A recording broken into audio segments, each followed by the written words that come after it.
that disinformation is absolutely central to Soviet strategy for defeating what they call the main enemy, what the KGB calls the main enemy, that is the United States, without firing a shot. So practically every Soviet citizen abroad who is on official mission is involved in intelligence gathering information or active measures activity, one way or other. I have to admit that I'm an author of a number of forgeries, for example. The Czechoslovak intelligence service produced at the time a number of forgeries leaked, for example, to Egyptian government, proving that the American government was planning an assassination against the Egyptian president. Forgery, bribery, agents of influence, disinformation, and overall dirty tricks are all part of a broad range of Soviet activities called active measures. This program is about these Soviet active measures. We will hear from journalists like Newsweek's former chief correspondent Arnaud de Bourgraff and French author Jean-François Revel, and from former Soviet KGB officer Stanislav Levchenko and former Czechoslovakian intelligence officer Ladislav Bittman. We will also talk with the man at the United States State Department whose job it is to respond to these active measures.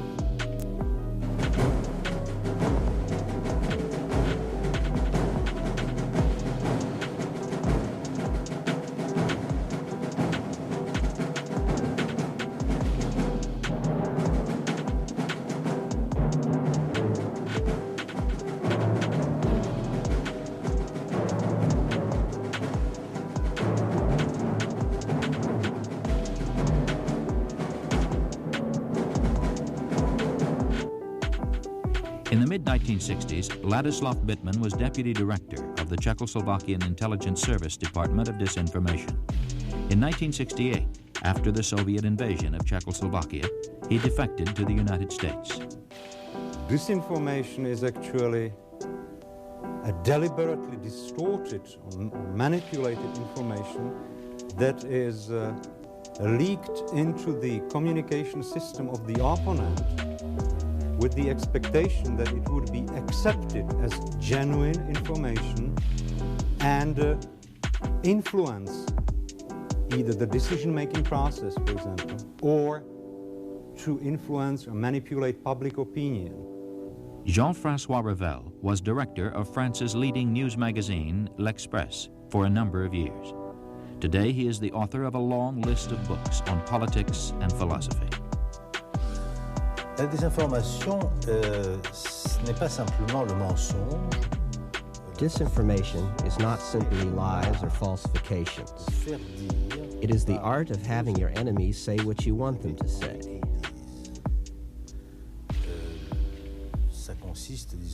This consists in conditioning Western journalists by the USSR in such a way that in perfectly good faith, or sometimes for different reasons, even sometimes financial reasons, these journalists would write what the Soviet Union would like them to write.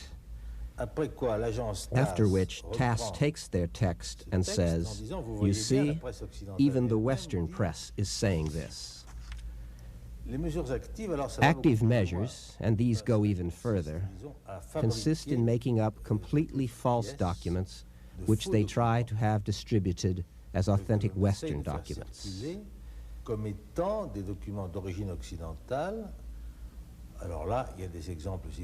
We have many famous examples, from the Festler report of 1952 to the so-called fake letter of Ronald Reagan to the King of Spain, Juan Carlos, in which Reagan said Spain must join NATO or else you will see what will happen to you. This was a fake.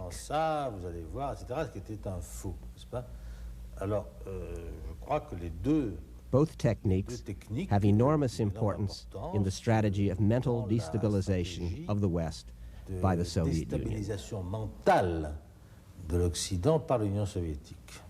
Stanislav Levchenko is an expert in the field of Soviet active measures. In the middle 1970s, he was a major in the KGB, the Soviet Union's intelligence service. He formerly worked with a major Soviet front group. Afterwards, he was in the international department of the CPSU, which plans and oversees active measures for the Soviet Union internationally. Finally, he was chief of the active measures section of the KGB's office in Tokyo, using as cover an assignment as a correspondent. In 1979, he defected to the United States. At any given moment, the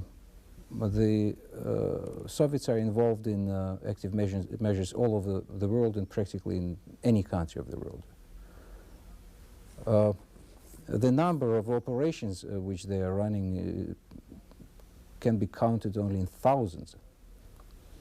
We're talking about many thousands of people, probably somewhere at least 15,000 people who in the Soviet Union and outside of the Soviet Union are involved in that kind of actions on regular and daily basis. On the very top tip of the pyramid is the Soviet Politburo, which approves the most dramatic and large-scale global or regional active measures. But daily business in this field is being run by the International Department of the Central Committee of the Communist Party of the Soviet Union. International Department is responsible for planning, coordination, and implementation of the Soviet active measures abroad. The main difference between overt and covert types of operations in this field is that when Soviets are running some clandestine active measures operation, like for instance planting some major story in the newspaper in France, West Germany, United States, elsewhere, Japan, elsewhere, that kind of article normally would be written by local, in many cases prominent journalist who will express as if his own or her own opinion. These kind of things normally won't be traceable back to the Soviet Union. About 40% of the 45% of the Soviet citizens stationed abroad are either full-time KGB officers or GRU military intelligence officers. Another 50% are cooperating either with KGB or GRU. So practically every Soviet citizen abroad who is on official mission is involved in intelligence gathering information or active measures activity one way or other. From 1964 until 1966, the Czechoslovak service was involved in a number of operations, mainly against the United States, undermining American foreign policy in Western Europe, in developing countries. And at the time, the Czechoslovak television was thinking about making a documentary about Black and Devil's Lakes in Czechoslovakia, the Czechoslovak West German borders. And that actually brought the Czechoslovak Disinformation Department with the idea to use it to put something in one of the lakes, and that then the television would discover it. And we actually prepared a series of documents for that purpose. Well, originally we dropped 4 chests at the bottom of the Black Lake. They were actually empty. There were no documents at that time because we still didn't have these documents. We were still searching for the documents. And then came the Czechoslovak television team, and I was one of the divers. They didn't know whether I was an intelligence officer. They thought that I was one of the Czechoslovak officials at Ministry of Foreign Affairs. So I actually led the diving team to the area where these chests were placed on the bottom, and they were discovered. And the Czechoslovak Ministry of Interior announced at a special press conference that historically important documents were discovered in that lake. And that was the beginning of a campaign that lasted for about 2 years.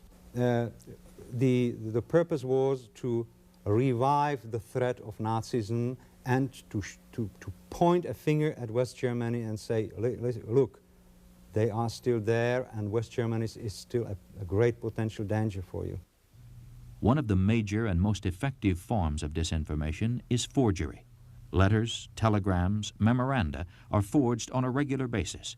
Dr. Bittman explains. I would say that the major successes were in developing countries, where the governments didn't have the expertise to analyze properly these operations. And for example, sometimes in very cheap forgeries are accepted, anti-American forgeries, forgeries of American documents, are accepted in developing countries as a genuine proof of American conspiracy.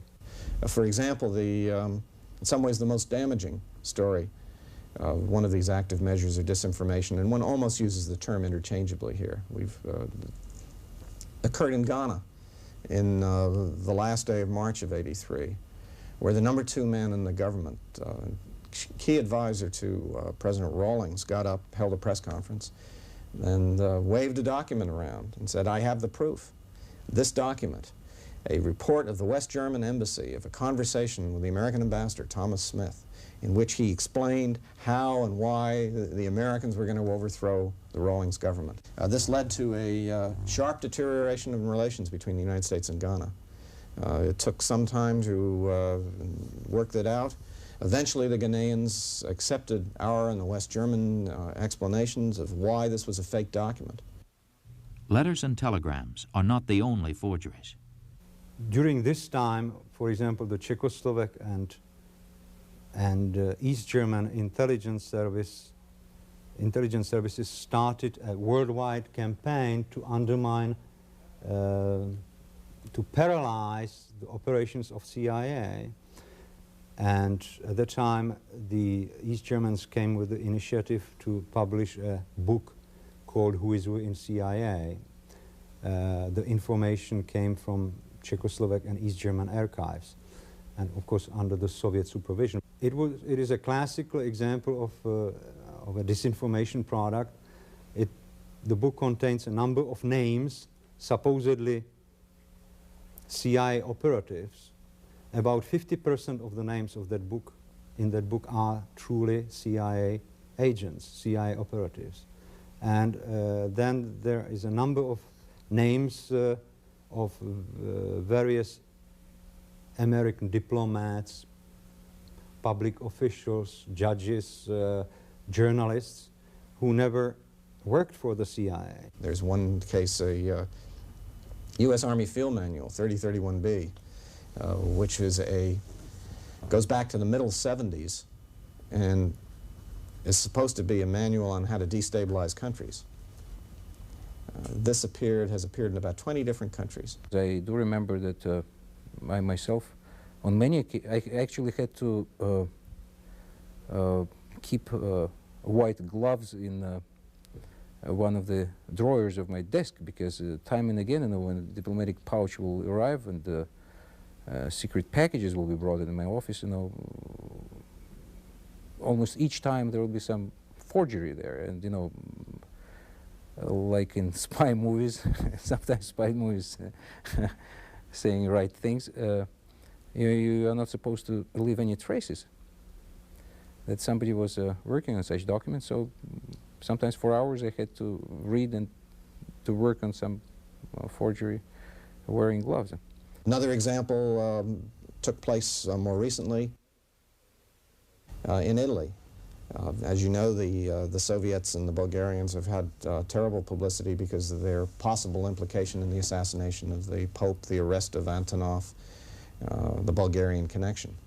Well, there appeared in Rome, in this magazine, Pace y Guerra, a story based on, this was July of '83, based on 2 telegrams, supposedly written by the American Embassy in Rome to Department of State, to Washington, proposing how the U.S. could take advantage of the papal assassination to orchestrate the press in Europe in such a way that the Soviets and the Bulgarians would be criticized. Our embassy was asked for comment. Fortunately, they were on their toes, and they were able to knock this down as 2 fake telegrams and show the press why they were fake, and this effort didn't work. Now, in the case of the Rome telegrams, there were a number of mistakes that were made. Number one, they forgot to put cable number on it. And all American embassy telegrams have a number on it, as you know, or USIA telegram.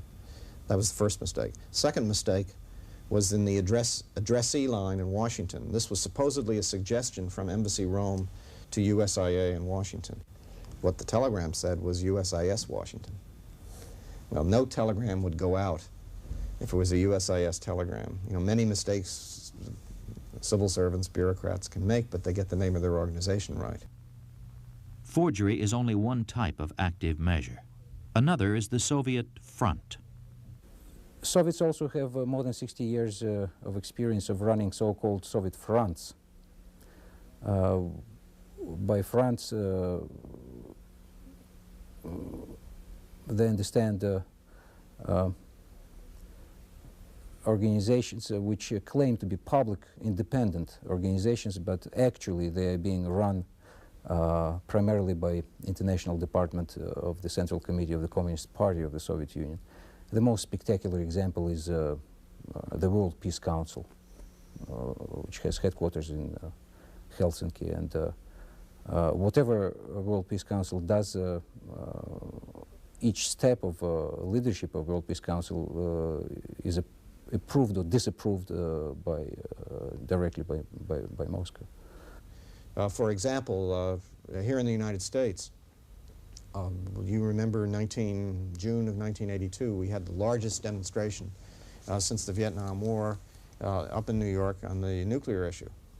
Well, in the steering committee that organized that demonstration, there were 28 members of that. Of that 28, 5 were members of the Communist Party or members of the U.S. affiliate of the World Peace Council. The 5 were able to convince the other 23. The real problem is with NATO missiles, and the focus is not on the Eastern missiles. And so this was a further reinforcement for them of the line that they have been trying to push very, very hard. Another type of active measure is the agent of influence. Mr. Levchenko has first-hand knowledge of this activity. They use practically any kind of and any type of actions to try to get people's cooperation, but normally they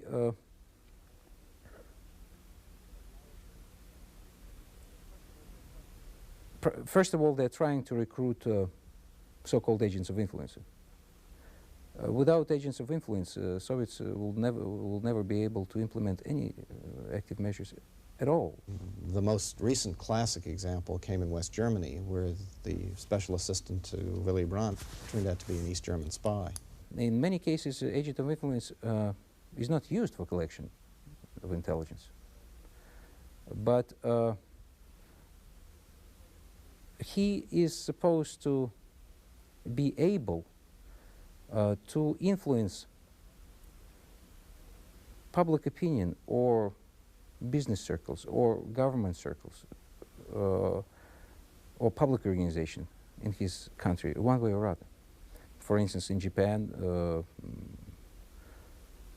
the most important Soviet agent of influence was basically recruited because of his ego problems.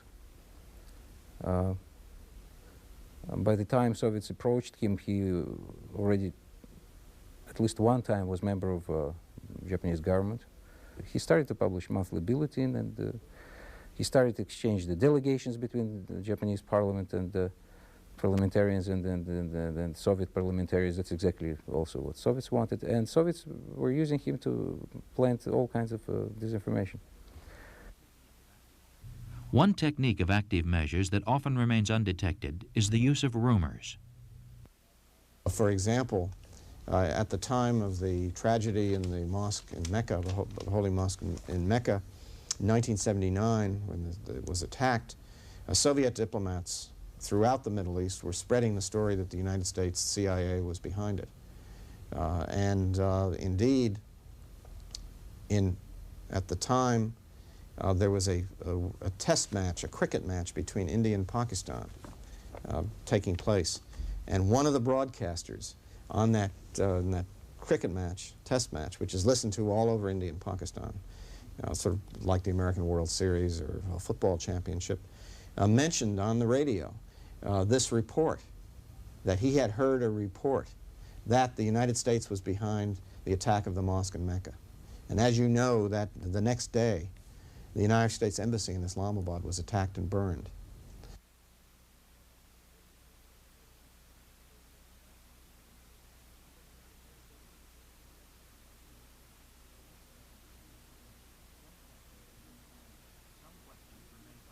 Some questions remain unanswered. What is the effect of all these active measures? And why do the Soviets engage in these activities?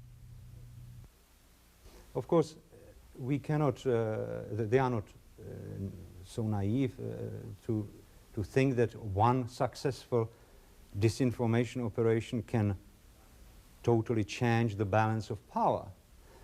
But they believe that these operations have cumulative effect. One way of looking at the impact of these activities, and they've gone on for many, many years, since the 1950s, so that you're speaking of 30 or so years of such activities, is to think of drops of water falling on a stone. 5 minutes, 10 minutes, 15 minutes, 1 hour, 1 day, nothing happens. But 5 years, 10 years, 15 years, you've worn a hole in the stone. You know, it's very hard for journalists to accept that this has been going on, because otherwise they have to admit almost in the same breath that they've been ripping off their readers and viewers and listeners. It's very hard to do. It's very important to educate people about these techniques. And I would say particularly people who are involved in international relations, international communication, in reporting foreign affairs, to make them aware of the basic elementary techniques of disinformation and active measures, so that they develop certain protective devices, so it makes it more difficult for the Soviets to misuse these people, because in many cases the messengers even don't know that they are misused. If the democracies don't regain their self-confidence, I am very pessimistic, because the Soviet Union is extremely skilled in its propaganda techniques. So I think that the reality of our future lies in what I would call the reconquest of the truth.